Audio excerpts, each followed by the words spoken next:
Seltzer Kings podcasts. Is it time to reimagine your future? The right business skills may make a difference in your career. At Capella University, we offer a relevant education that's designed to focus on what you need to know in the business world. We'll teach professional skills to help you pursue your goals, like business management, strategic planning, and effective communication. And you can apply these skills right away. A different future is closer than you think with Capella University. Learn more at capella.edu. Look, us working together, it's not a way for us to get back together if that's what you want. It's not. Look, I can't blame you for being all skittish. Skittish? That's not a word I would use for it. You tried to rape me. I don't have the words. Neither do I. I can't say sorry. I can't use forgive me. All I can say is, Buffy, I've changed.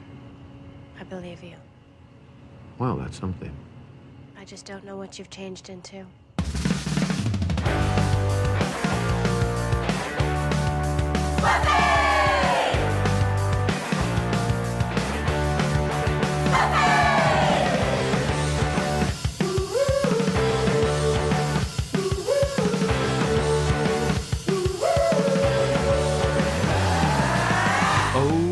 My goodness, ladies and gentlemen and others. Welcome to another episode of Boys Watching Buffy. We're just two boys watching every episode of Buffy the Vampire Slayer for the first time, giving our review, our reactions. We're your hosts. I am Joe Welke. I am Vance. And today we're talking about Season 7, Episode 2, titled Beneath You. Directed by Nick Mark, written by Douglas Petrie. Original air date October 1st, 2002, to an audience of 4.97 million people. And before we get into the episode, everybody, we have a shout out from Sloppy Joe. Sloppy Joe wants to send a very special shout out to Bianca Marie. Bianca Santanello gave us a 5-star. The pronunciation's all over the place with that one. We got a 5-star Spotify review from Bianca, so thank you, Bianca. We really appreciate it. If you want to get a shout out, 5-star Apple Podcasts rating and review, 5-star Spotify rating, and send it to us by any means possible. And that is a wrap on the shout-outs today. It feels like a lot less coming from last week where we had to divide them. But I'm happy that, I love the shout-outs, but I'm happy we only have one today because I'm excited to talk about this episode. I don't exactly know why, but I'm excited. I came into the recording just excited to talk about these podcasts, so I'm before we started, Vance was doing a little dance. He was like, I'm fucking amped for this, dude. And it could be because we are in the monster era, ladies and gentlemen and others. We are fucking monstering it up. I am rocking with the Ultra Peachy Keen today. You're going with the Zero Ultra today? I'm going with the Zero Ultra, yeah. This is your first time trying Zero Ultra, right? It is. I'm a big fan of Zero Ultra. I think I might like it more than the Ultra Peachy Keen, if I'm being honest with you, but I love both of them. Yeah, I can't tell what flavor this is at all. Right? It is. Yeah. I will say it leans a little tropical. I could see you being a dew guy, a Baja Blast guy, like in the tropicalness of whatever Zero Ultra flavor is. I mean, I fucking love Ultra Peachy Keen too. Shout out to Slytherin and Michelle Malone for supplying us with the monster era. Really appreciate that. But fueling the podcast. Fueling it. We need it for season 7. Which we've heard some people are saying, hey, whoa, ease up. Season 7 is not the worst. Yeah, that makes me feel good. It makes me feel good, but it feels like a retcon because I feel like people have been saying. People have been bashing season 7. We have one specific listener who says that we will really enjoy once we get past like episode 10 of the season. Yeah, man. But yeah, man, this episode, I kind of dug it. It feels like things are moving really fast. Like last week we talked about how it was like immediately Buffy jumps into the school. She has a job and demons are already there. Mm-hmm. This one, I feel like ordinarily Buffy the Vampire Slayer would have dragged out this storyline a lot longer than it has happened, you know? I think they are going to drag it out too, because I think they teased the beneath you, but the beneath you that we got was not the beneath you thing that is actually the enemy. Yeah. The beneath you that we predicted too, I was off a little bit. Because I think I said that it was gonna. I said it was gonna have to do with Spike, which this episode heavily does, but not in the manner that I had predicted. Because "You're Beneath Me" was like his triggering thing back in that one episode, and that doesn't really come up in this episode. So there's that. And you had the Hellmouth beneath the principal, which doesn't come up. Yeah. And I said some job is beneath someone. And I think Giles is beneath being a watcher. Oh, yeah. But no, I don't think none of our predictions are great. I love learning that like those English scenes are just at his house, like his actual house. And he's like, I'm not flying to America for this bullshit anymore. I will say, I think this is the best Giles has looked in this one scene. In that jacket, he just looks like he's so chill. Like he's like, get out of here. Just dude.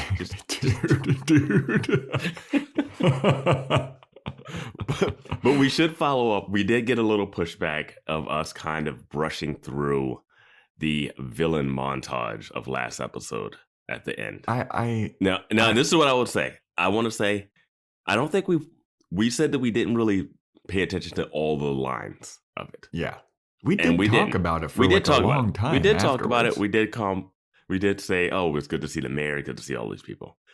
We don't know what this season has to offer. And having seen that scene again, just like for clipping purposes for social media, I honestly couldn't tell you it's all just ominous character speak.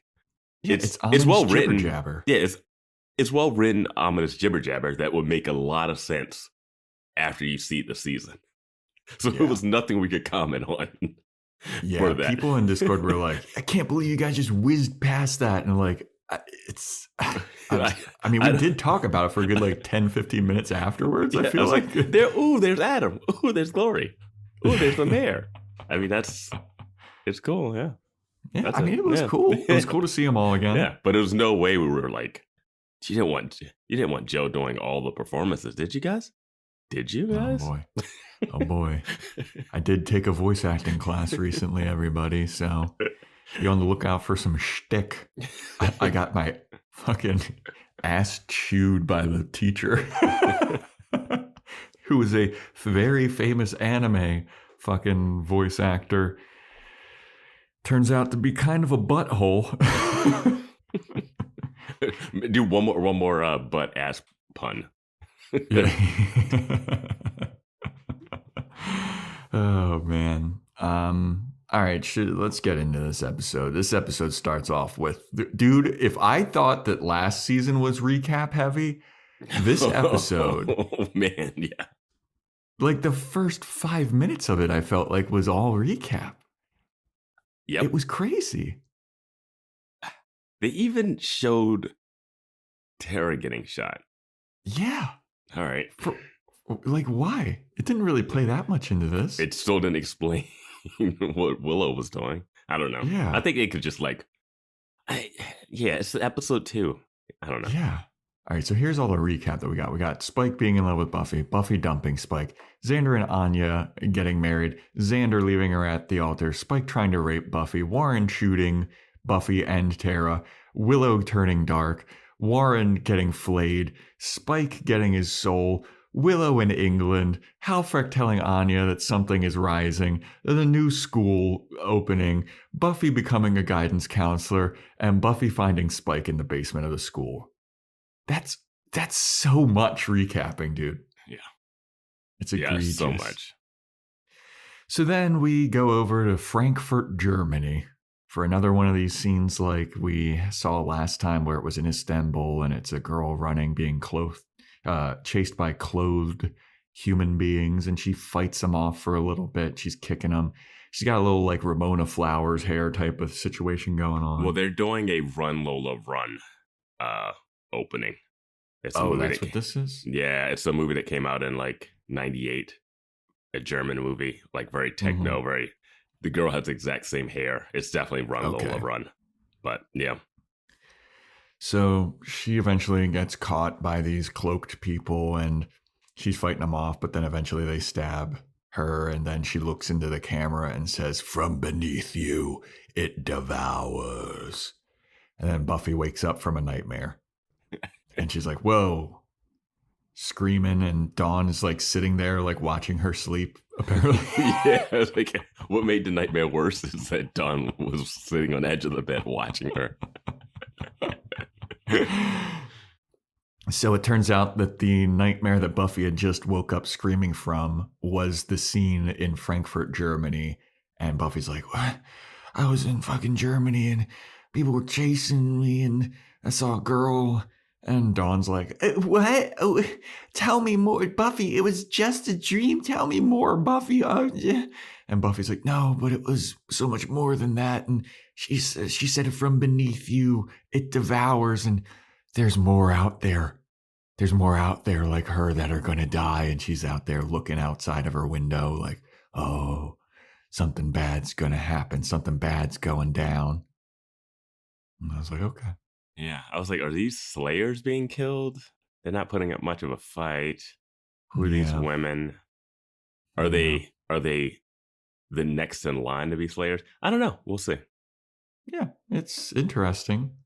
But then it's piqued my interest. I'm like, okay, well, what is this? Yeah. And then an earthquake starts happening and the ground starts breaking up underneath, because from beneath you it devours, but not actually. But actually, literally it does. But something else. Would that even be ominous to you if you were hearing from beneath you, it devours? I'd be like, yeah, the hellmouth underneath. I've been to hell already. I get it. Well, it also is. I'll just fight it when it shows up. I mean, remember when Buffy used to get visions in her dreams? Mm-hmm. I guess we're going back to that. Yeah. Yeah, they talk. There's a lot of vision talk in this one. That used to be like a central part of the show, and then they kind of like left it out for a while. Mm-hmm. And now it's oddly back. I kind of forgot that it was a thing until this. It's the one thing that gives Slayers that extra oomph that you can't just train someone, you know? Yeah. But anyway, so then we go over to Spike, and he's in the basement of the school again, and he's going crazy. He's still got his crazy hair, and he's talking to rats and just saying a bunch of mumbo jumbo. And the earthquake starts and he starts to feel it. And he's like, no, it's not time yet. It's not time. They're hardly ready. And then he starts screaming, and it's all very ominous, I guess. Yeah. Yeah, that's what it is. Me and Vance just both shrugged our shoulders so hard. He's hunting down an Amy rat. Yeah. So then Dawn's being driven to school with Buffy and Xander, and Dawn is like, oh, it's so cool, Buffy, that you're going to be working at school. You're going to be a guidance counselor. It's very cool, but don't talk to me and don't embarrass me in front of my friends, and you're going to ruin my popularity. And Buffy's like, don't worry, I'm not going to do it. It's my first day on the job. Cut me some slack. Wonder what I'm going to be doing. And Xander's like, I'm happy that you're going to be there, Buffy. It's going to be great that you're going to be there protecting all the school children. And because we built it right back on top of the Hellmouth again. Grave error on our part. But yeah, it's going to be good that you're there because, you know, there was already demonic activity on day one. Yeah. And Dawn mentions that they don't know what her title is. They won't just give Buffy a title, a job title. It's so strange to me that they won't just say, oh, and just make up some title that you're the assistant to the counselor. To the regional manager. Yeah, exactly. Yeah. Yeah. Dad Xander driving the family to school. Yeah, and this is where I started to kind of like, so he's driving him to school. He's in his dad outfit and everything. And he's like, I'm happy that you're going to be there, Buffy. But you know what I'm actually sad about? Is I can't get a fucking date in this town. And Buffy's like, you're not that bad off, Xander. Like, you could probably get a date. And Xander's like, no, I tried. I got nothing. Nothing's coming up, Xander. And then Buffy's like, well, what about Anya? How's Anya doing? And he's like, she's a fucking vengeance demon, dude. Like, it's not good. I don't think I think that ship might have sailed. I tried to talk to her, but she's a vengeance demon. And then Buffy's like, oh yeah, isn't that funny? And then Dawn starts shitting on him for dating demons. And then Buffy's like, excuse me, Missy. I do recall that your first kiss was with a vampire that you staked. And then Dawn's like, shut up. Yeah, they go heavy with the references in this one again. Now, yeah. I just want to mention, these are people in their early 20s. Like, I know that I bitched about dating and everything when I was in my early 20s. You had a podcast called Dating is Hard. But Xander being like, it's like he's a divorced dad in this scene. Well, like, I think can't find a date. I think he's just manifesting. Yeah. I think he's manifesting. Like, I always have to stop and remind myself, like, this dude is like either 21, 22, or 23. I would think dating in Sunnydale would be tricky for people. Half of them are vampires. Yeah, I'd be terrified. Yeah. Like, his dating history, as we've gone through, is very, very flawed. Inca mummy girl. Yeah. Well, we first had a crush on Buffy Slayer. Yeah. Inca mummy which girl. He's gotten past, which he has fully gotten past. Yeah. It's still been held against him by the Xander haters. He has gotten past it. The praying mantis bug lady teacher. Mm-hmm. Then Faith, who is another Slayer. Who basically raped him. Then a vengeance demon. Mm-hmm. Or forgetting Cordelia. Oh, yeah, Cordelia. That's and the Willow. only normal. And Willow. Oh, yeah, Willow. Yeah, the Willow affair. But from what we see with Cordelia now and Angel, which we will talk about on patreon.com/Boys Watching Buffy. All right, let's just speed through this so we can talk about Angel. Yeah. But anyway, so they go to school and Buffy's getting shown her office and Principal Wood tells her about her job. Yeah, we learned the name Robin Wood was always interesting to me. I thought it had like a deeper meaning, but Joe Dean mentioned in his on Discord and gave us information that they weren't sure if the principal would be a woman or a guy, so they just named it Robin Wood so it could be, they could switch it. Yeah. I'd love to see the casting call for I would love to see the auditions for this role. Yeah. So he's talking to her about the job, and the job basically he's laying out to her is like, don't talk at them. Don't give them advice. Just listen to them. These troubled kids, they just need an ear to speak to. And that's why you're here, is because you can relate to these kids because you graduated like 2 years ago. And Buffy's like, I don't even have a college degree. And he's like, that doesn't fucking matter, dude. Like, you just need to. You see all the people's heads turning. Everyone's head turned like, why does she got this job? Because she's hot. Well, everyone's like, she must have fucked the principal. He's like, you're one of the less stuffy teachers or guidance people here. So the students will obviously listen to someone around their age telling them about life that has no life experience. Some hot blonde chick that was 2 weeks ago working at a fast food burger joint. She should just like keep metal rods near her, and just when like students come in, she just bends it in half like Superman and just be like, I'm awesome. Now listen to me. And just be like, now don't fuck with me. Yeah, just go into the gym and just start lifting weights and pressing the football team and shit. But Buffy's super jazzed. She's like, am I able to give kids detention? And the principal's like, I mean, I guess. Power. Really want to do it. It's about power, Joe. It's about power. Who's got the power? But then he's like, but I'm just warning you, be careful because these kids will eat you alive. And then Buffy goes, oh, you heard about Principal Flutie though, right? And then Robin Wood's like, huh? It's like, you have a fucking dossier on Buffy, but you didn't hear about what happened to the principals, the two principals before you? Well, here's my question. What do they think happened to the school? Right? Like, what is the report from the school blowing up, the mayor disappearing that same day, and the principal not being there? Dude. Like, what does the record say? How he's like got this deep history write up about Buffy and her entire history. But she's like, remember what happened to Principal Flutie, which was like 4 or 5 years ago. And he's like, I could understand the Flutie, not getting the Flutie, but I really want to know about the school being blown up. Like, what is the report? Yeah.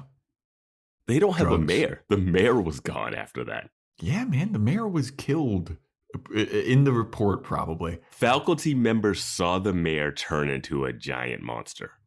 Yes. Okay. And that giant monster ate the principal. Yes. And Armin some students. Shiverman. What was his character? Snyder. Snyder. Principal Snyder. Mm-hmm. What a great name for such a weasel that he was. He was so good. I think he needed to be on the Snyder show. Fucking ruled, dude. He needed to be the dean of the college. Yeah, that guy, he was such a great actor. Mm-hmm. So then after Buffy is like shown this whole thing, she's like, why do I have this job?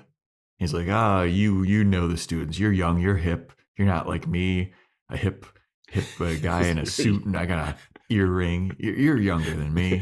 An actor who's probably just a few years older than you right now. Yeah, maybe 1 year older than Sarah Michelle Gellar. He's really young. Yeah, he's super young.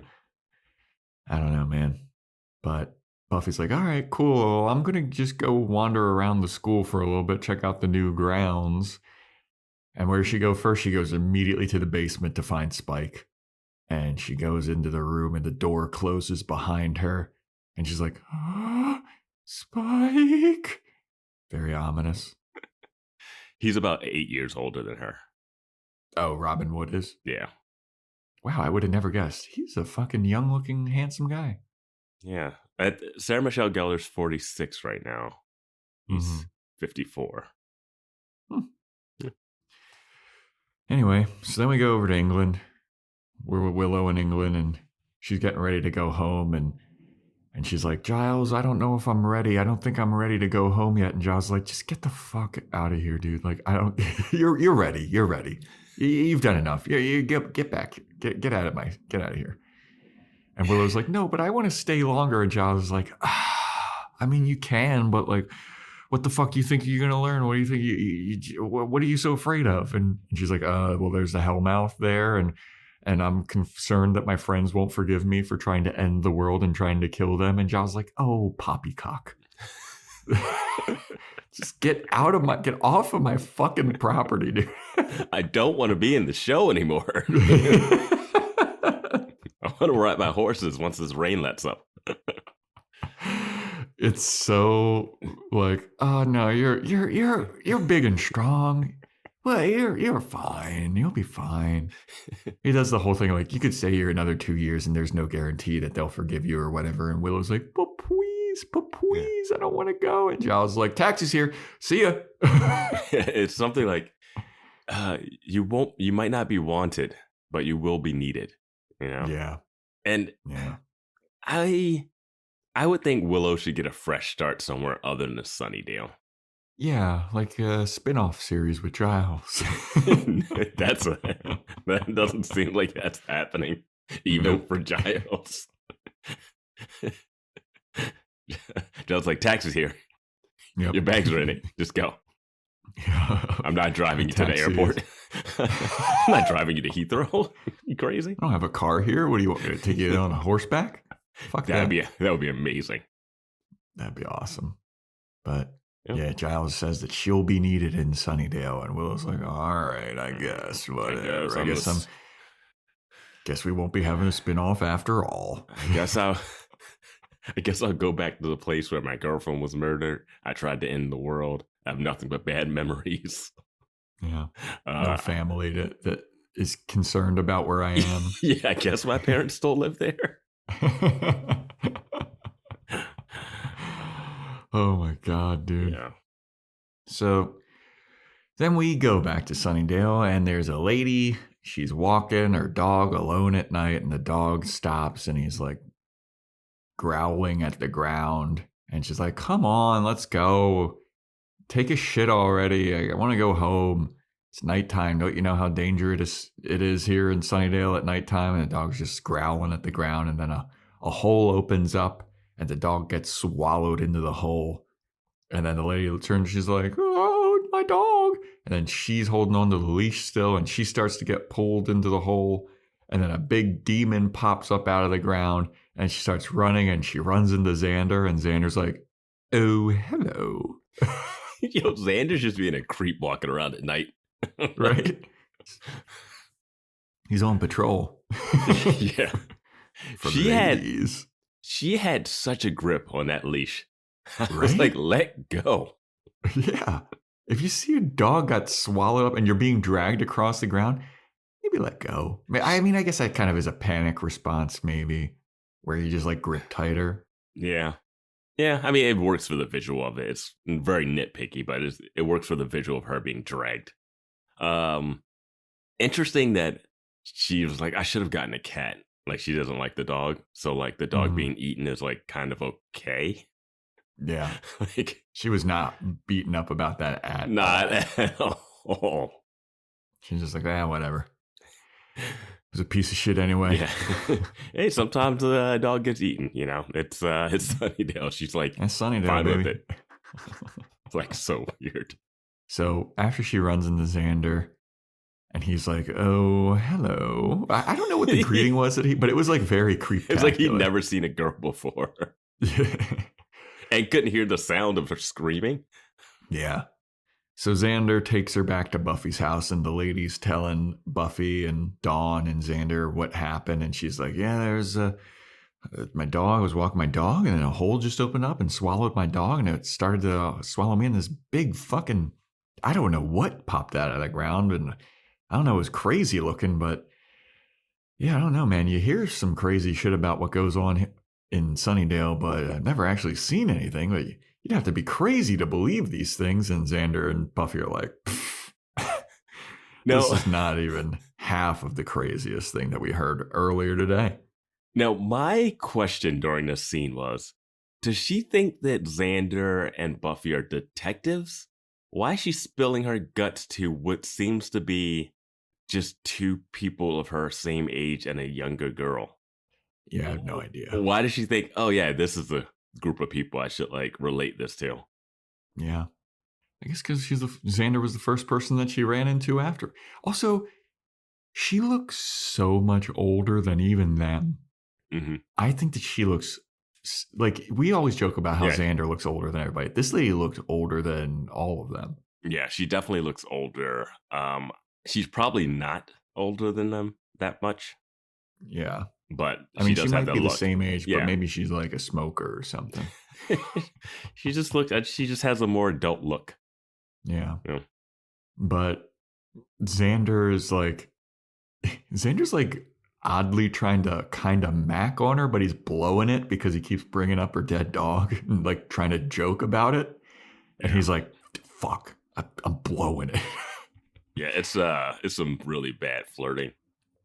Yeah. And then Buffy is like, oh, it came up from under the ground, huh? Oh, from beneath you, it devours. This is like that dream. And the lady's like, what the fuck's going on here? Get out of there, Nancy. You're in trouble. Yeah. And then Spike shows up and he's like, I'm here to help. And everybody just looks at him like, what? Spike shows up in his tight blue shirt. Dude, he's got on like an Under Armour compression shirt. Yeah. And his hair's better. Yeah. And he seems more sane. How do you get his hair better? Dude. How do you... Did he get a haircut and he bleached it? How does that happen? Those rats are also hairdressers, Vance. And so Spike is there like, I'm here to help. Sounds like you guys need some help. And everybody looks at him like, the fuck you are, buddy. You're not here to, who are you here to help? And he's like, no, I need to talk to Buffy alone. And they're like, the fuck you are, dude. Like, are you serious? You kidding me, bro? And so Nancy is witnessing all of this and she's like, who the fuck is this guy? And they're like, it's Buffy's like kind of ex. And then she's like, okay. And Spike's like, I was living in the school basement. And Dawn's like, Buffy, you saw Spike and you didn't tell me about this? And Buffy's like, look, there was more prescient things going on. Like your life was in danger. I had to save your life. And they all start bickering. And Nancy's looking around like, whose fucking house am I in? Why did I come here? I love when Dawn stands up to confront Buffy because she's a clear like 3 inches taller than her. Yeah. So it's really stark. And then Dawn has hit that growth spurt. Yeah. Buffy has one of my favorite lines in this is she goes, things were insane in the basement. Yeah. I was like, that's amazing. Yeah. And then Buffy's like, all right, everybody calm down. I'm going to talk to Spike alone. We'll talk to Spike alone. And then Xander pulls her aside and he's like, no, I don't think that's a good idea. And Buffy's like, don't worry about it. I got this. And then she goes and she talks to Spike and she's like, what do you fucking want? What's your plan here? He's like, I got no plan. I'm just here to help. I can tell that something's brewing and I feel like you can tell something's brewing. And if I'm wrong, if you think I'm wrong, I'll leave. You can put on whatever magical spell that you need to make me never able to come in here again. And I won't bother you again. But I think that you need my help.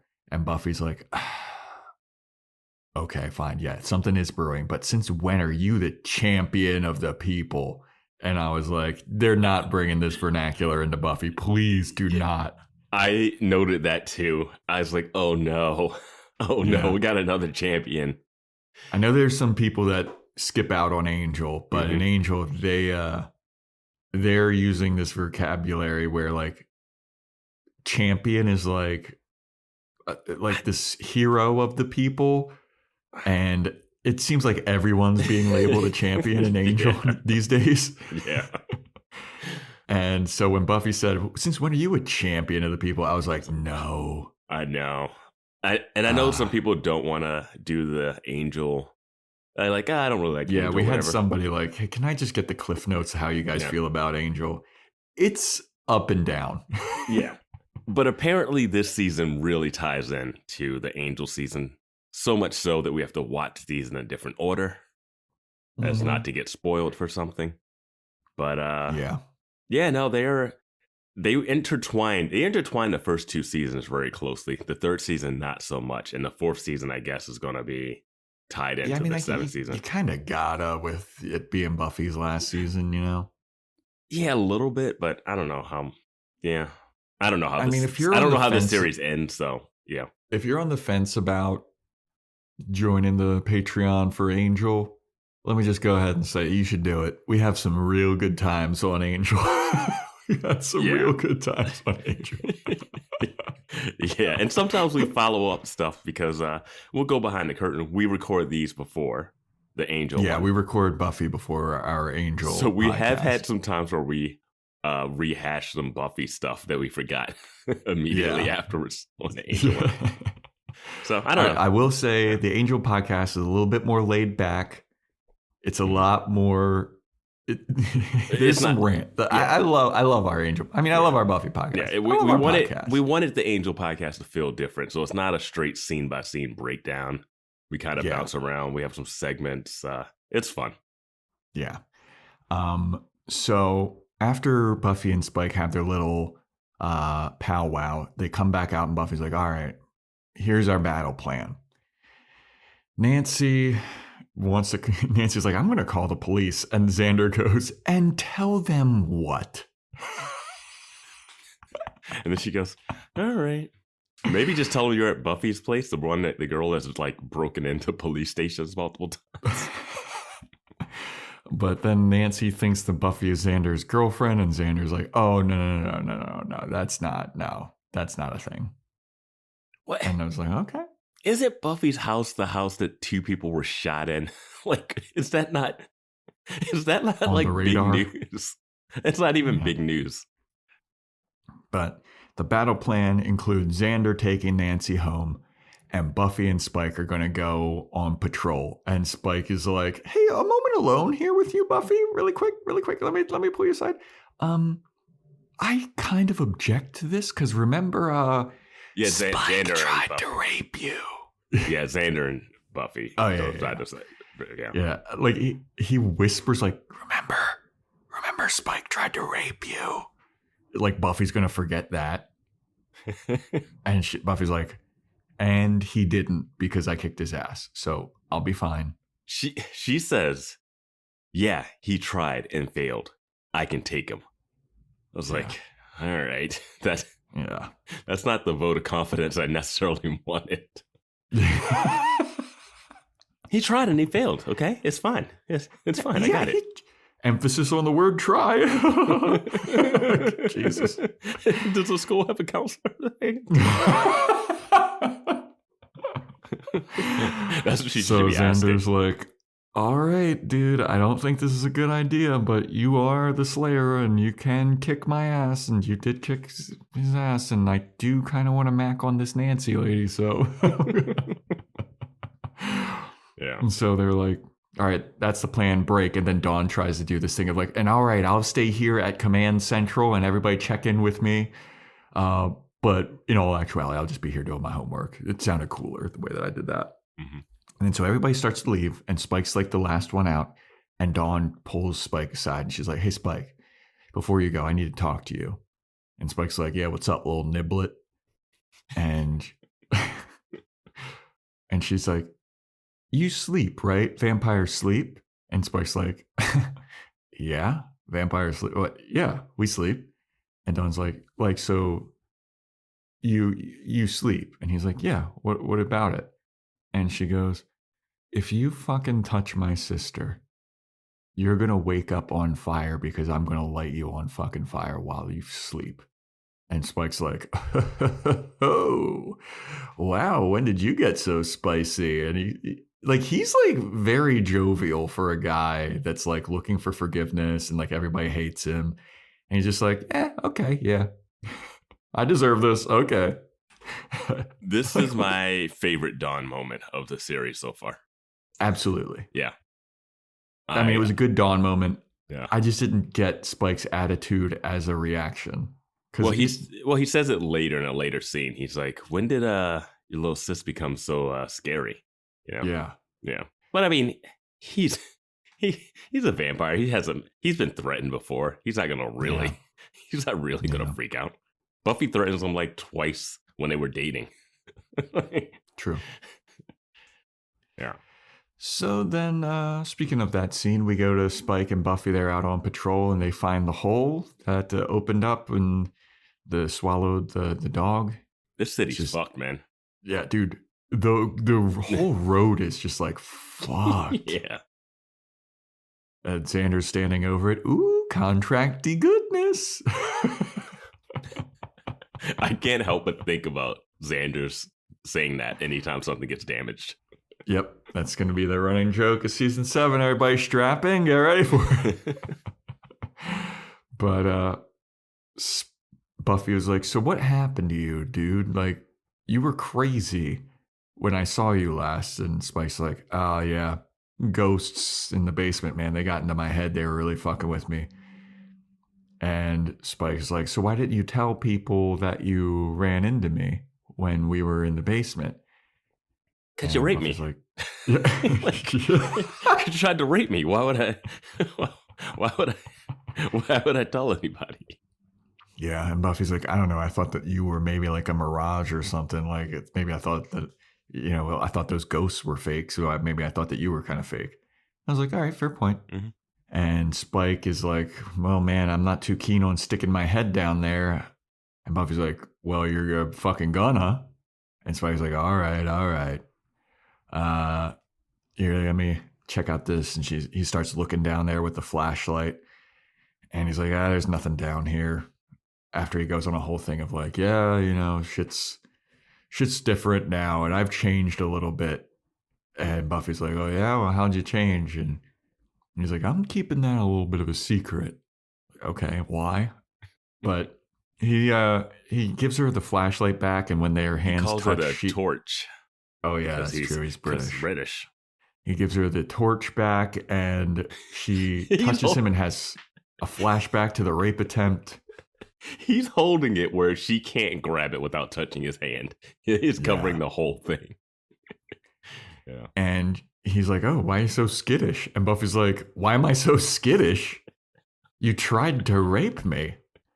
And Spike's like, oh, that was months ago, dude. I've changed. And Buffy's like, yeah, I kind of believe you, but I don't know what's changed, and I don't know what's gotten into you, and I don't know what's going on here, but I can tell that you've changed. So what's up? And Spike's like, I'm not sharing, but I'll be here and I'll be useful to you for as long as you want, and you can use me however you want. And I was like, oh, that's poor wording, I feel like. I thought the scene was done really well, like where he says, I can't say I'm sorry. I can't say this to convince you, you know, if there's no apology I can give. Yeah, and I can't say forgive me. Yeah, and this was a scene where I was like, James Marsters is charismatic as fuck. Like, yeah, he's absolutely just really good. And my thought was the producers were right to keep him in the show. Mm-hmm. They saw a talent and they were like, hey, I know he doesn't fit the mold of what you're exactly going for, but like we have to find a way to keep this guy around. Like, I don't know if they were like, he has to be a love interest or whatever, but they were like, this guy needs to be a part of the show. He's a talent. Yeah. And I agree with that.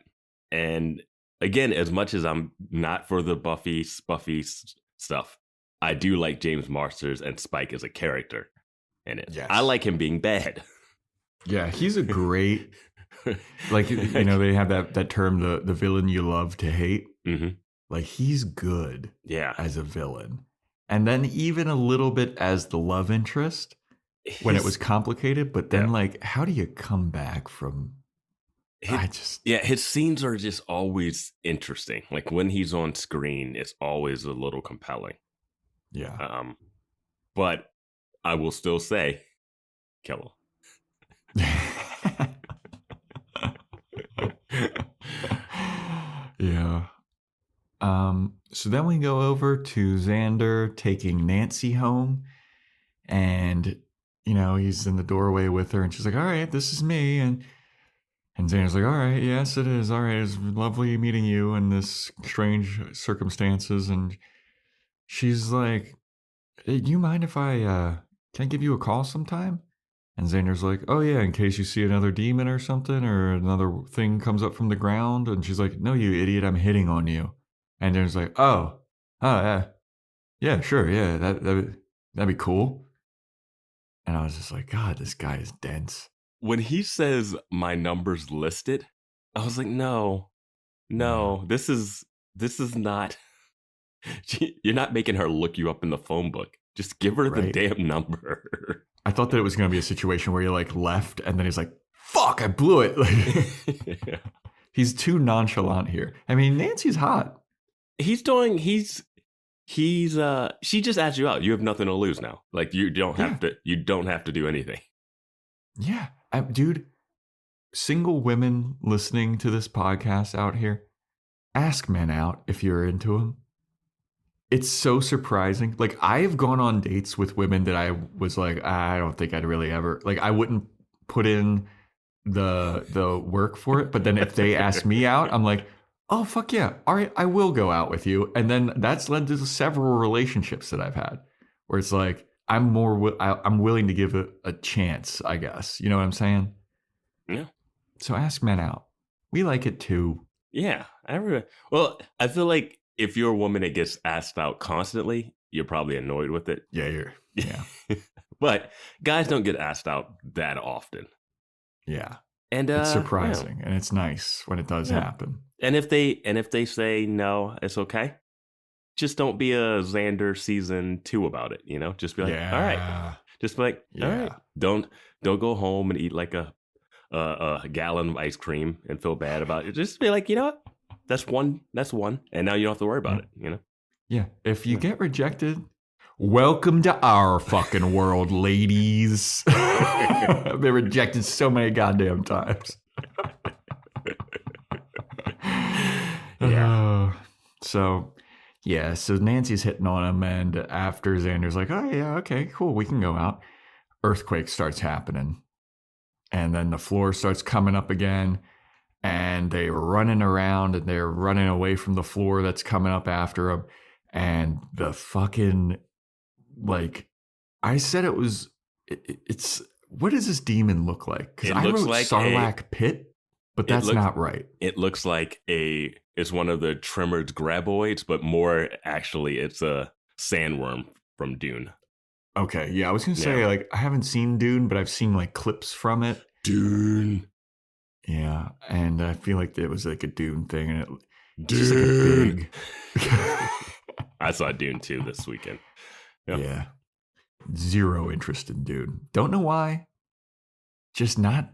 It does not appeal to me for whatever reason. When I was watching it, I was thinking, would Joe like this? And you would really hate the beginning of Dune 2. But I think if you stuck around, you would kind of like the ending of it. Yeah.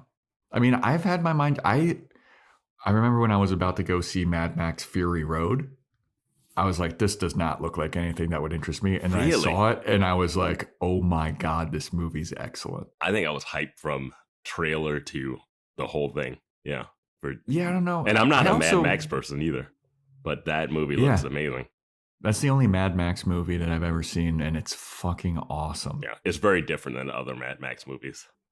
And I also had zero hype going in to see Captain America Winter Soldier.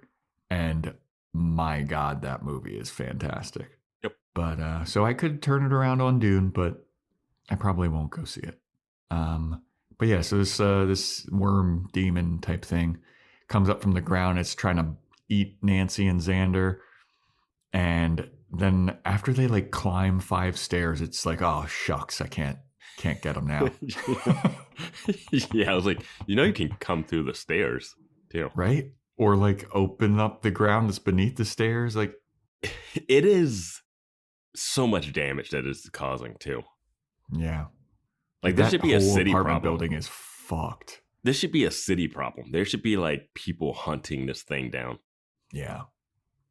Infrastructure, man. That's our tax dollars. Your tax dollars at work. Oh, I don't want to get into another political thing. Get away from it, Joe. Get away from it. So after they have a second to breathe, Nancy and Xander just kind of look at each other, and Nancy's like, oh, I bet fucking Ronnie would love this. Xander's like, who's Ronnie?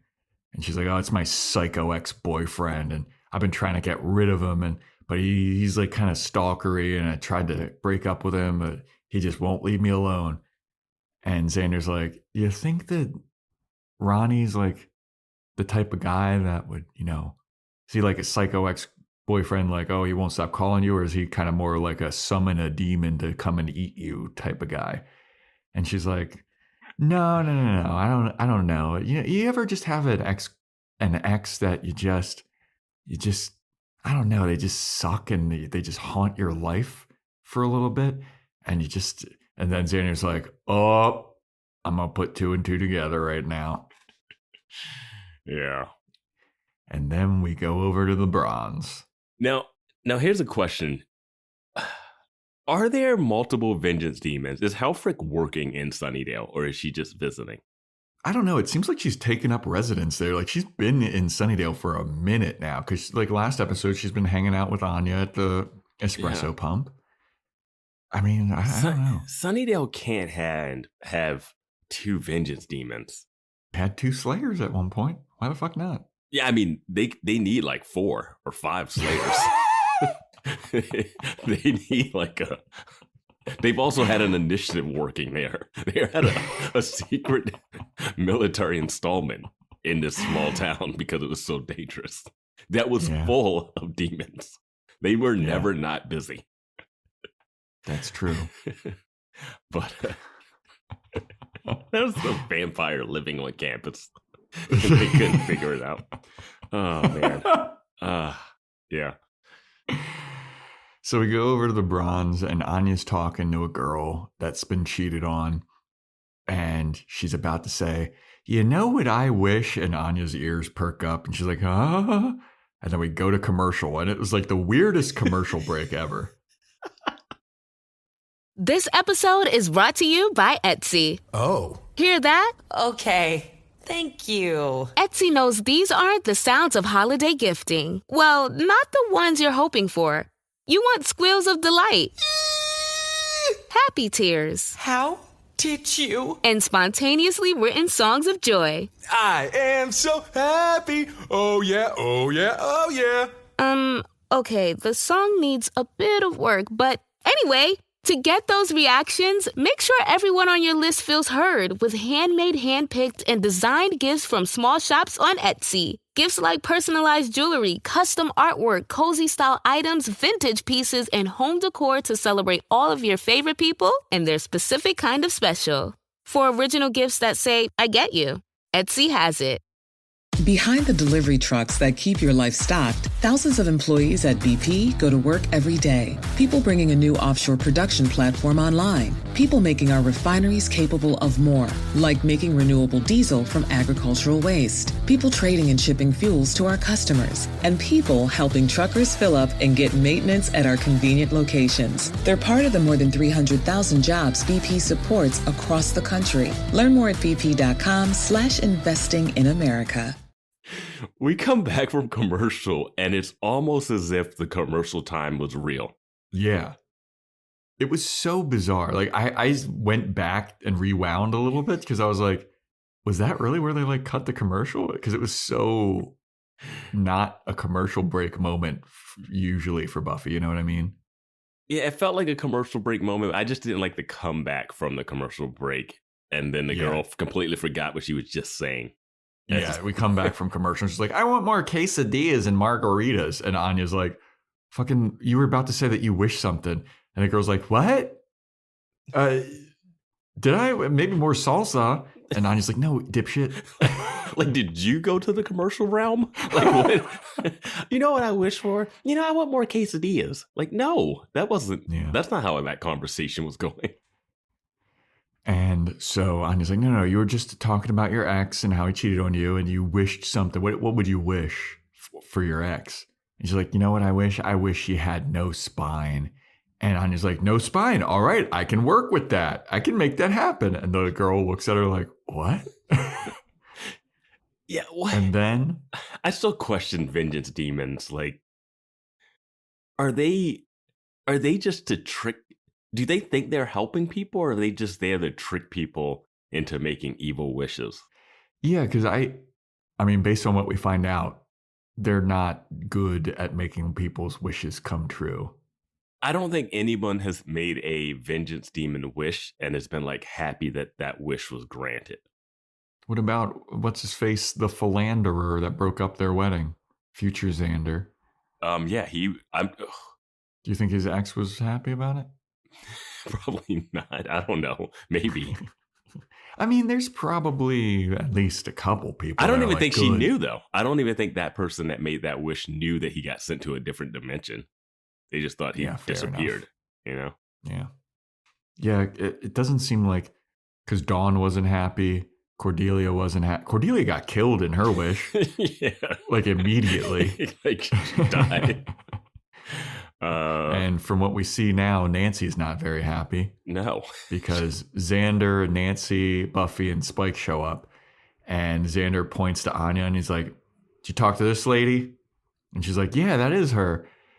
And Xander like goes over to Anya. He's like, Anya, come on. Did you talk to this girl and you try and make her wish come true? And he turns to Nancy. He's like, what did you say to her? And she's like, I said I wish that my ex was a worm. And Anya's like, I did make him into a worm, just a big giant worm monster that attacks people. And she's like, I may have exaggerated, but he is a worm-like. And Spike is like, yeah, turned him into a slug-off demon. It's a great name. He didn't even see the demon. But he's all knowing now. Yeah, I guess so. And Nancy's like, who's this lady? And Xander's like, this is my ex. And Nancy's like, you all just fuck each other? Like, what's up with everybody fucking each other? Because like Spike goes up to Anya and she's like, you want another round or something? And Spike's like, that was only once. Or Anya's like, that was only once. He's like, why is everybody in this friend group fucking each other? And I don't think this is healthy. They do a weird joke where she goes like, did any of you guys not sleep with each other? And then Xander and Spike look at each other like, we haven't. And I thought was, Xander hasn't slept with Buffy. Why didn't they have a look? Mm-hmm. I don't know why Spike and Xander looked at each other. Maybe that's the next step. If Xander wakes up next to Spike. Hell yeah. Hell yeah. The show doesn't have the balls to do that. Yeah, that's the next gay relationship. Oh, you got the balls to fucking show lesbians kissing. How about two dudes? Do it. Do it. Bring back Larry. Oh, so Buffy got canceled. It didn't just end. So Anya's like, what's the big deal? I made him into a giant slug-off demon. No big deal. No worries. And Buffy's like, it ate her puppy. And she's like, that's no fucking, who cares about puppy? Like, it's fine, whatever. And then she starts to get up and she's trying to walk away. Anya feels bad about it. Oh, yeah. Oh, yeah. But she gets up and she starts to try and walk away and Spike grabs her. And she's like, what are you doing? What are you getting handsy with? This is where she's like, you getting handsy with me? And she starts to talk about like the vengeance demon code of conduct, which I really want to understand. I really want to know what the code of conduct for vengeance demons Vance, is. you wouldn't understand. You're all humans. Yeah. Wait a minute. Yeah, she can tell something's up with Spike. And she's like, what did you do? How did you do it? How did you make it happen? And Spike at first is genuinely like, what are you talking about? He's doing good acting. And then she keeps pressing him on it. She's like, no, something about you's changed. I can't see you anymore. And he's like, shut up. Nothing's changed. I'm cool. I'm not gay. You're gay. And then he eventually just hauls off and punches Anya in the face. Twice. Yeah. Like just... Okay, we gotta set the scene once again. Okay. We're in the middle of the Bronze, like middle. People, regular normie folks, say about 25, 30 of them are just surrounding them, watching this man punch a woman in the face. Nobody does shit. There is a sound, there is a voice off screen. It's like, oh my God, someone do something. All the extras have just cleared a path. Yep. And it's like a horseshoe. Like they're all against the wall. Yeah. And then Spike punches Anya. She falls down. And then he gets on top of her and punches her again. Yep. Then she kicks him across the room. He lands on the pool table. He hops off the pool table, and then Buffy gets in front of him and says, you haven't changed. Oh, no, and then Anya demon face happens. You're right. Anya gets demon face. And says, I'm going to kick your ass. No one is running out of the Bronze at this point. No one is fleeing. They are all just standing around. I laughed so hard, I had to pause. I had to pause at this moment. When Spike punched Anya twice, I was like, what are we doing? My notes go from, yeah, he's charismatic. He's got it. And then he just, oh boy, yeah. So yeah, then Buffy grabs him. She's like, you haven't changed at all. And then she punches him. And he's in vampire face after the punch, right? Yep. At this point, he's vampire face, and he just starts taunting Buffy. He's like, "You're right. I haven't changed at all. Bring it on." And then Buffy just, I wrote in all caps, in front of people in the Bronze. Yes. And to his credit, to Spike's credit, he does not punch Buffy at all. He does punch Buffy. He does? Yes. Yes. When? She punches him and then he punches her.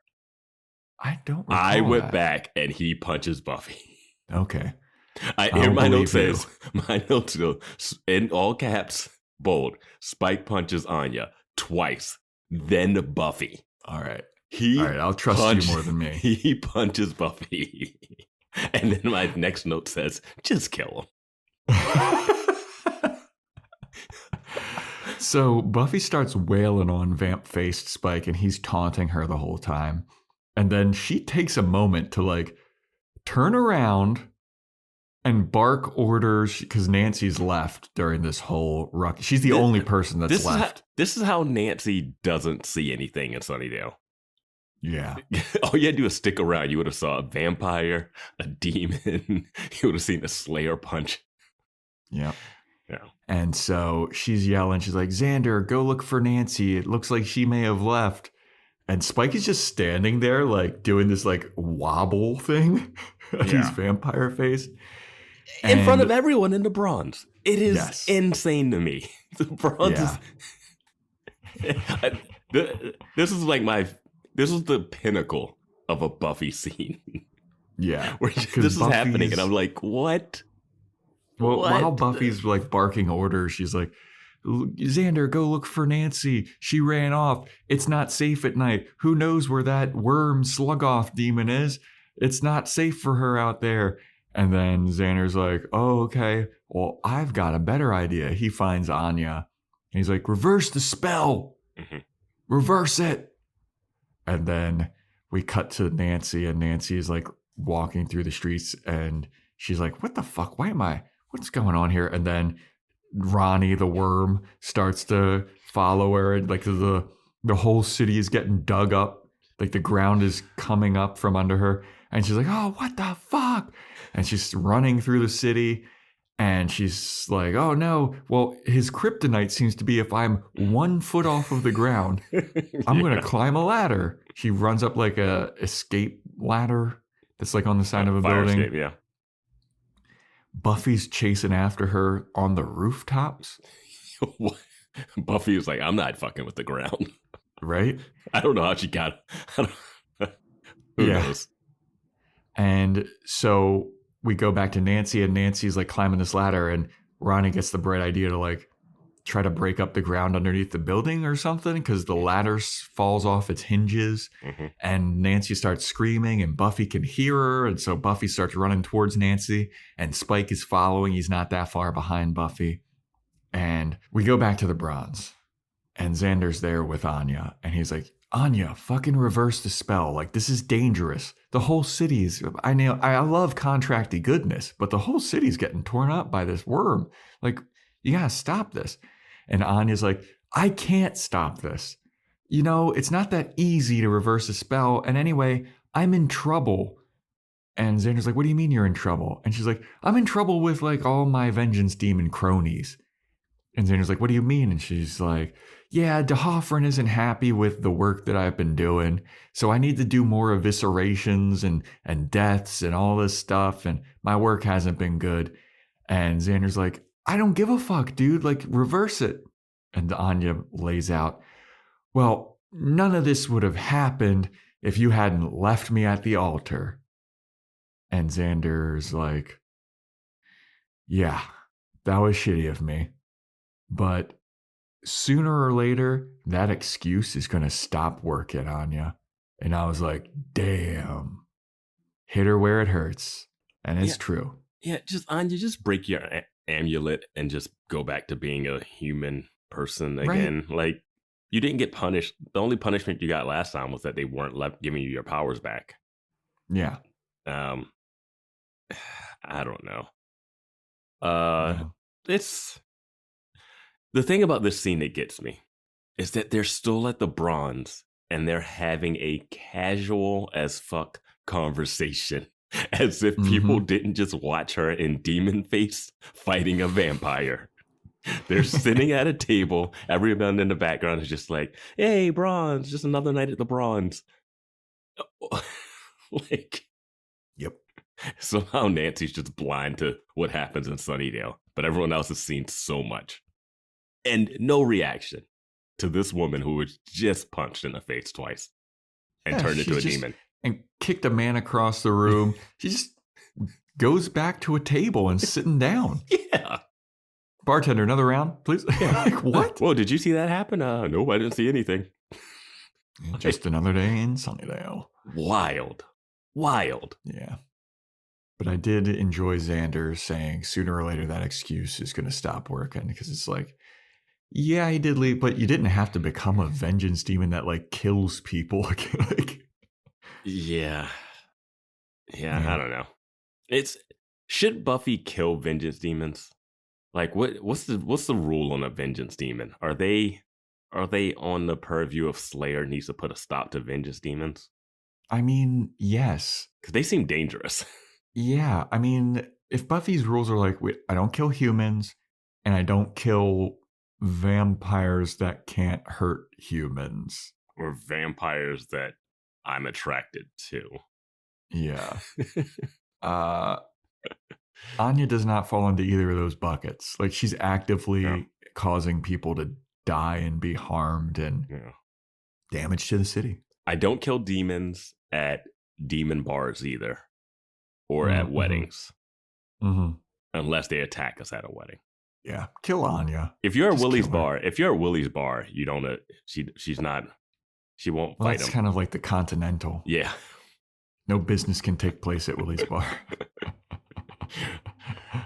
Yeah, but it's like, would you say kill Spike or kill Anya? Which one's top of your list?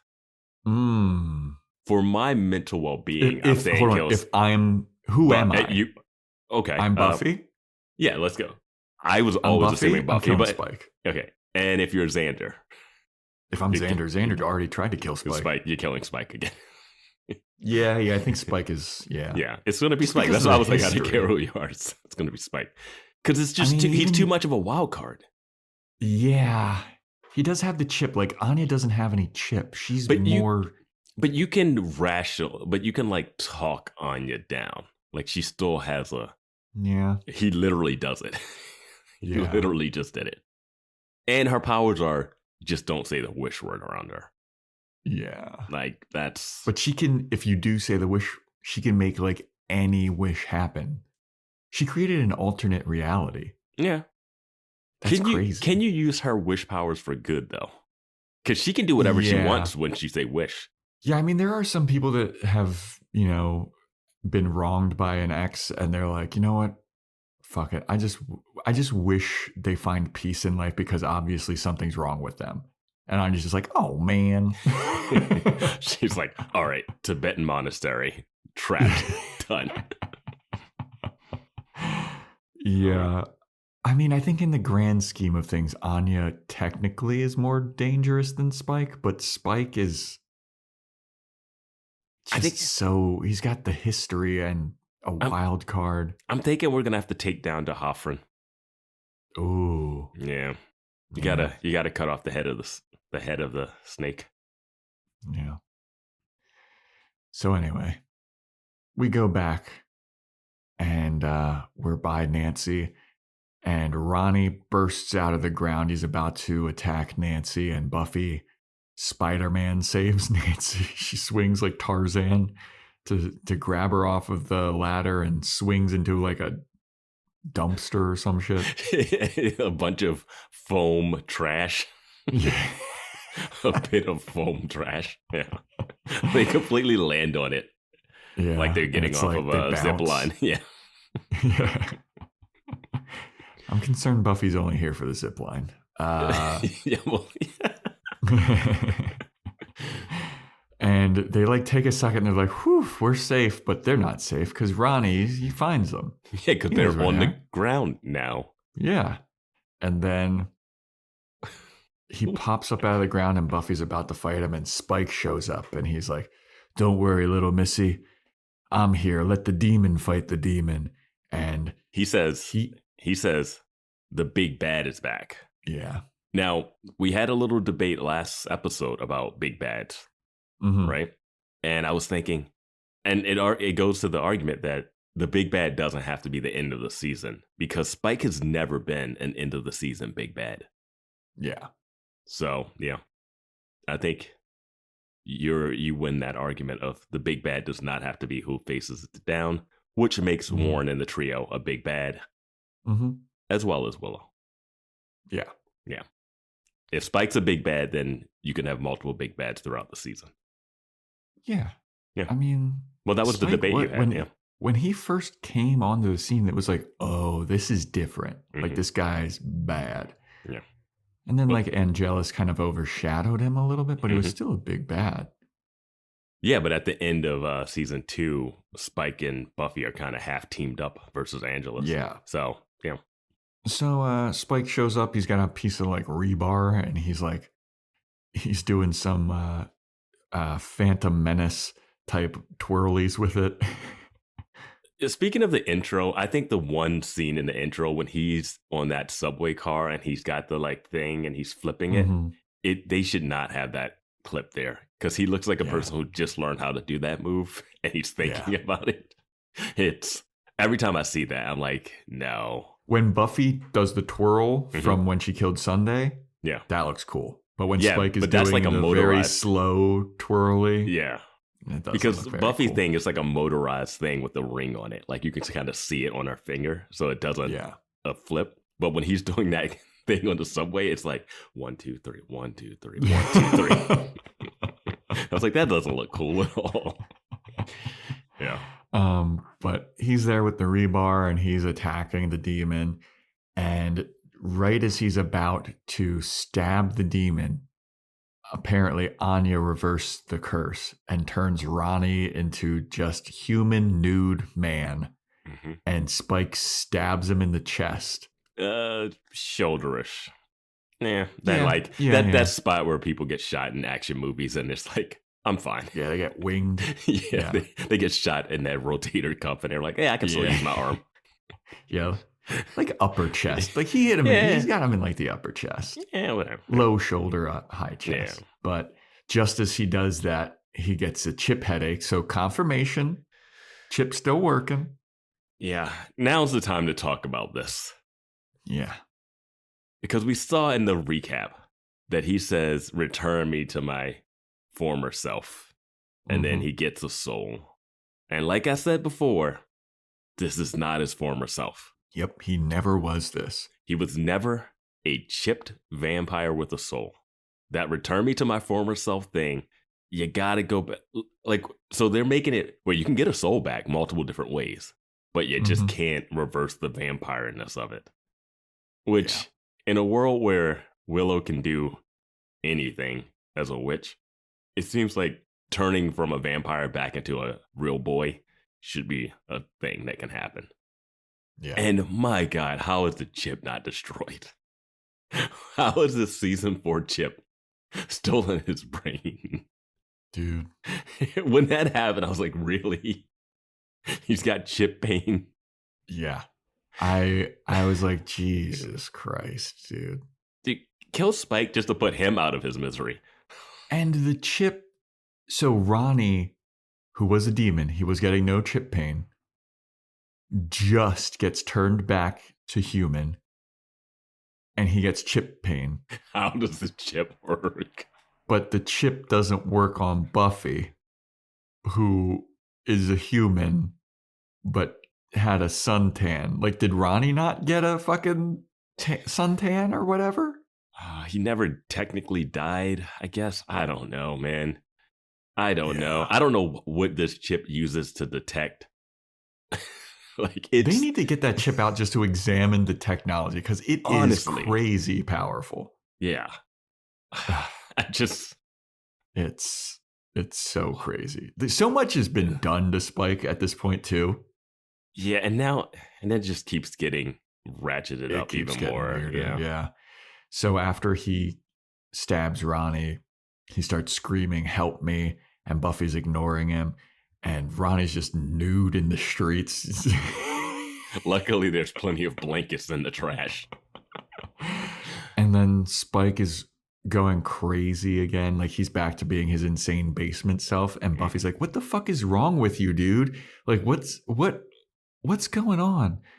And he's like losing his mind. And Nancy's just there watching all this. And she's like, what the fuck is going on?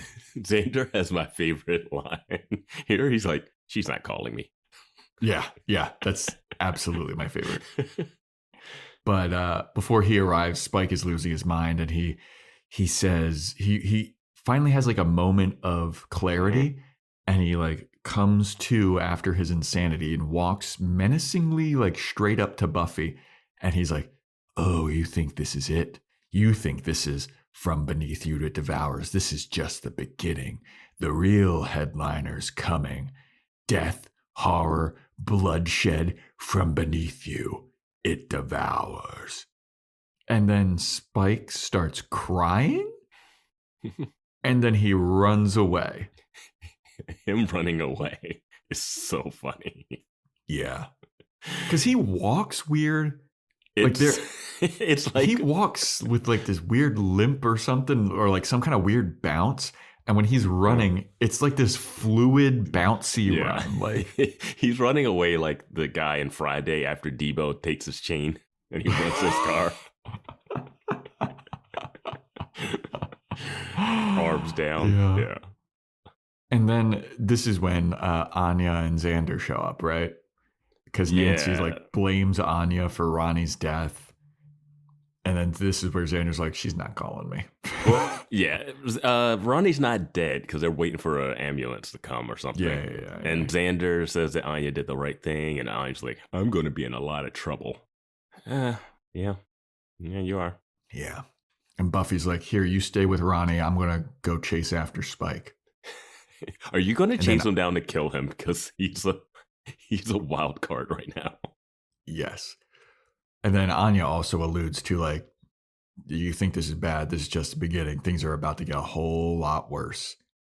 It's like, man, all this crypticness. Yeah. And once we get to episode 11, we'll really know what's happening. Apparently. It will really kick into high gear. So where did Buffy run to? But of course, the graveyard. And I don't know why she would do. I figured that she would have ran to the school basement, but that's just me. I think she could track him down. I don't know. She's fine. I didn't even care. I didn't care how she got there. Yeah. So she goes to the graveyard and she sees like a church and the candles are on. And she goes into the church and the candles are all lit. And I was like, wait a minute. Crazy ass Spike took the time to like light like 45 candles? No, these candles are always lit. No, they're not. Get out of here. You don't know what churches are like. You don't know what churches in the middle of nowhere are like.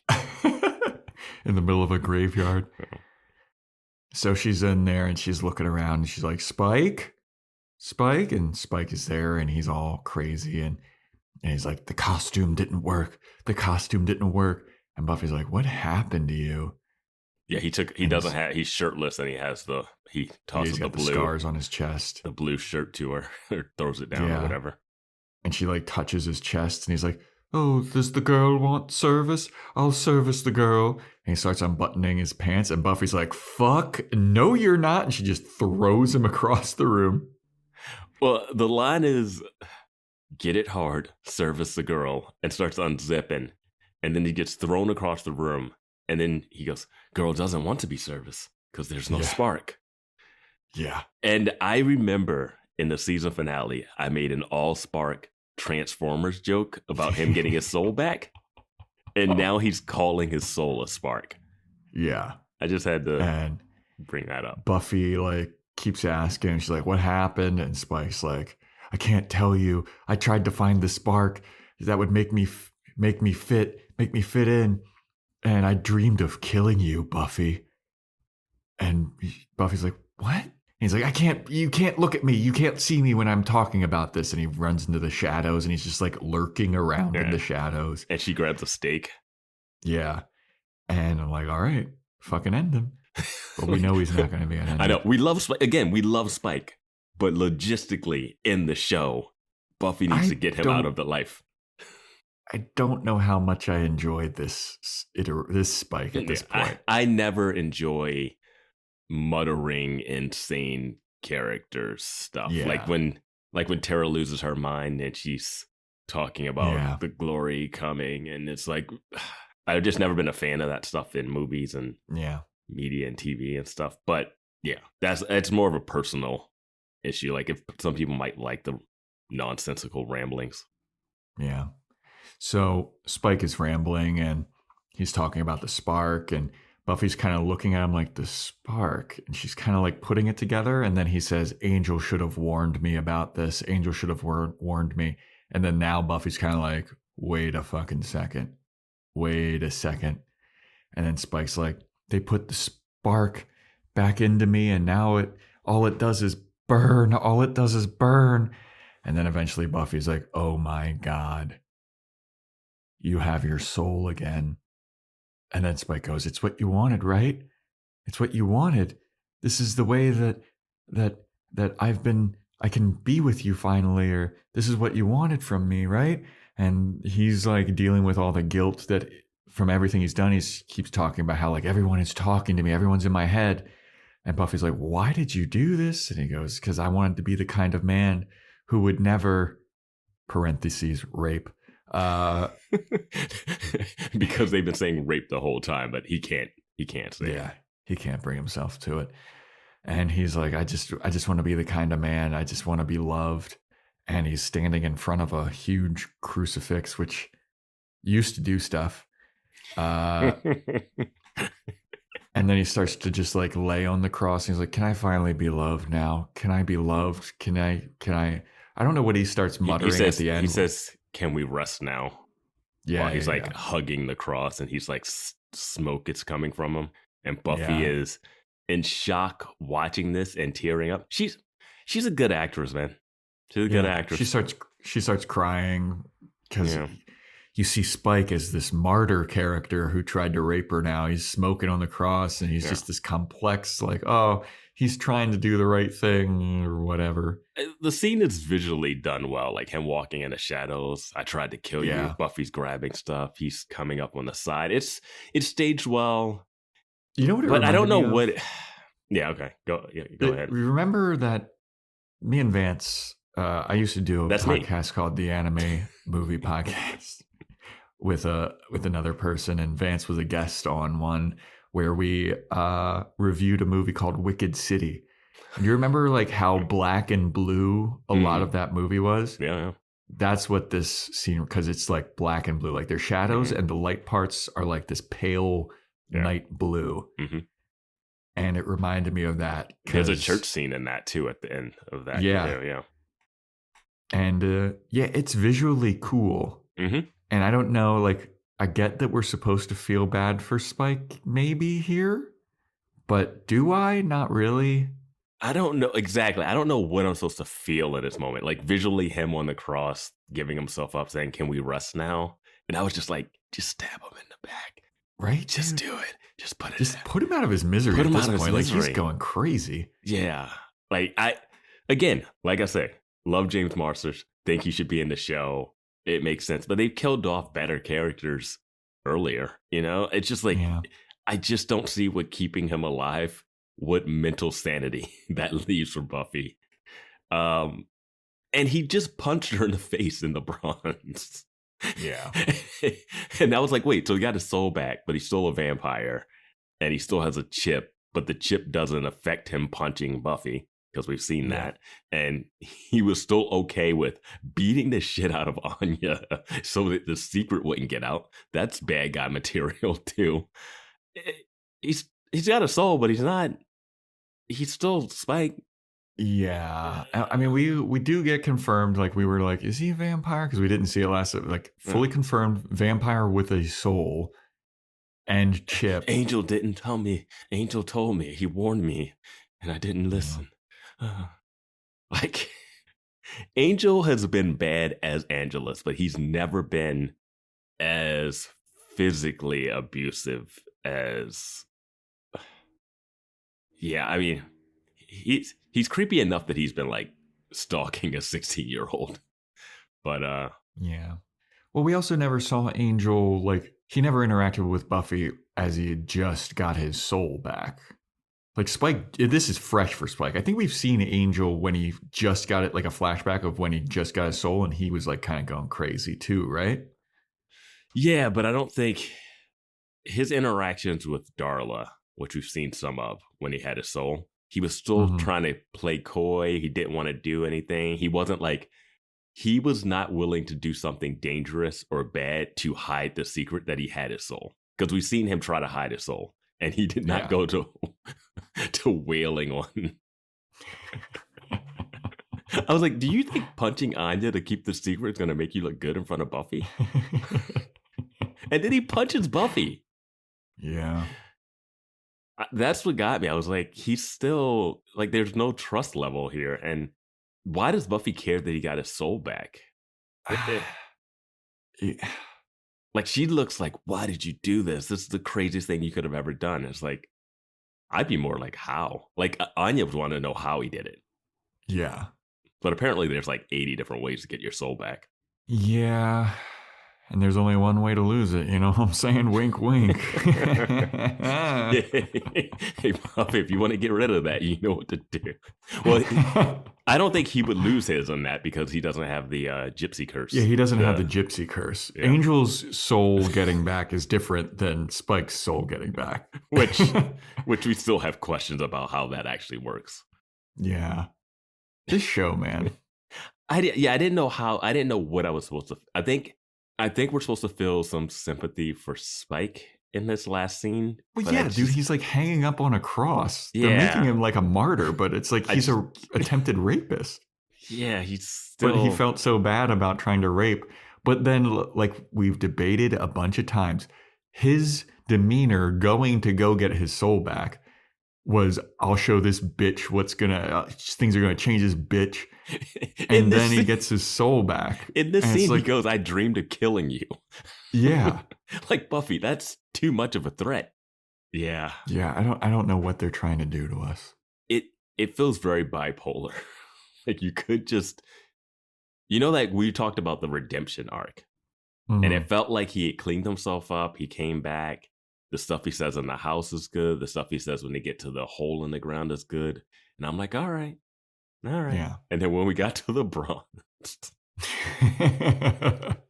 and he starts vampire face punching people, I was like, all right. There he is. I was like, you haven't changed at all. But I have changed, but I don't want you to know how I changed because it hasn't. Yeah. Why doesn't he want her to know? I guess, like, does he just want her to think that he turned over a new leaf as a vampire? Like, what's the point of keeping the secret? And now he's also, because he has a soul, the thing that's from beneath is talking through him somehow. Yeah, he's got like demons talking through him in his head, and also the victims of his misdeeds, I guess, in his head. Again, I'll go back to the end of the last episode when he had all the voices. He interacted with Warren, but I don't remember him interacting with the mayor ever. Yeah, he was around in season 3 for like one episode, because it was that episode where he says that he's Lover's bitch or whatever, and Drusilla just dumped him. Yeah, and then he goes to look for Drusilla. Yeah, I think that's the only episode that he's in season 3. Or he might come back he doesn't come back towards the end, because that's all the school stuff, right? Yeah, he's not the school stuff. He's not a part of any of that. Yeah, it's Faith, Mr. Trick, the mayor, like it's a whole lot of other stuff going on. So when the mayor shows up, and it kind of like this is in his head and stuff, but not really. I was always confused by the mayor. I love the mayor showing up, but I was confused because Spike doesn't have an interaction with the mayor. Yeah. So it's like, why would that be one of the manifestations that he sees? Yeah. That was all Angel. Yeah. That's just for us. Yeah. He didn't interact with the master that much at all. I don't think he ever had any scenes with the master. I mean, he knows of the master, but I don't think he ever met him. Did he meet him in Angel? He met him in Angel. Because in the show Angel, they have that flashback episode that was like a double flashback with Buffy, because we see Spike's history and then we see Angel's history. And don't we see Spike interacting with the master, and the master doesn't really like him because he's very like precocious and kind of like brash. I think he didn't like Angel. Because Angel was because Darla brings Angel there. Oh, you're right. Yeah, because then Spike starts being brash at Angel, So Spike has never met the Master. And I won't go as far as that. He may have, maybe, did he? Because he comes to Sunnydale in the second season. And he's gone by the time the Master, he's not around during the end of the Master stuff. It's another Angel thing. Yeah, I'm trying to think if he may have, but we maybe not have saw it. Yeah, it's just weird that the Master and the Mayor are part of his visions, but I get why they're part of the visions for the show. And he might know of the Master, but it's never been established. Well, I'm sure that if he has, Discord will let us know. Yeah. But yeah, that's kind of a wrap for this episode. Got anything else to say about this one? Beneath You? No. Curious to see where it goes from here. Next episode is titled Same Time, Same Place. TV Demon. Because of Demon in the TV. Demon in the TV poltergeist.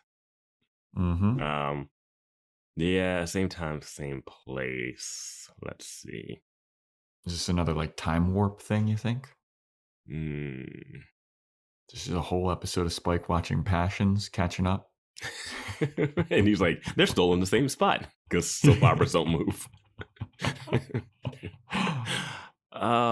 Yeah, same time, same place. I think we're gonna have, I'm gonna just predict that we have something to do with Anya and the Vengeance Demon, her fallout from that. Okay. I like that. Yeah. All right, everybody. Well, thank you for listening.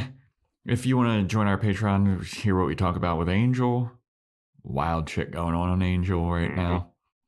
Patreon.com/Boys Watching Buffy. Do Boys Watching Angel, Boys Watching Movies, Joe's Fashion Report /corner. If you want to get a shout out, Apple Podcast 5-star rating and review, Spotify 5-star rating, send it to us. We got an Amazon wish list. Join our Discord. We have lively conversations and debates in there. Not political debates, people. Sorry for opening that can of worms last week. A lot of, let's not do that anymore. Join our Discord. Follow the Instagram @Boys Watching Buffy. Email boyswatchingbuffy@gmail.com. We got merch. And yeah, that's a wrap, everybody. Thanks for listening, and stay tuned next time for when we talk about Same Time, Same Place.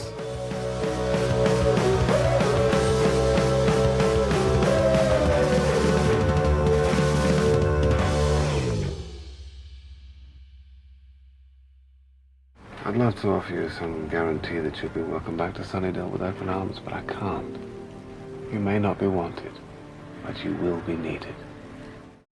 Seltzer Kings podcasts.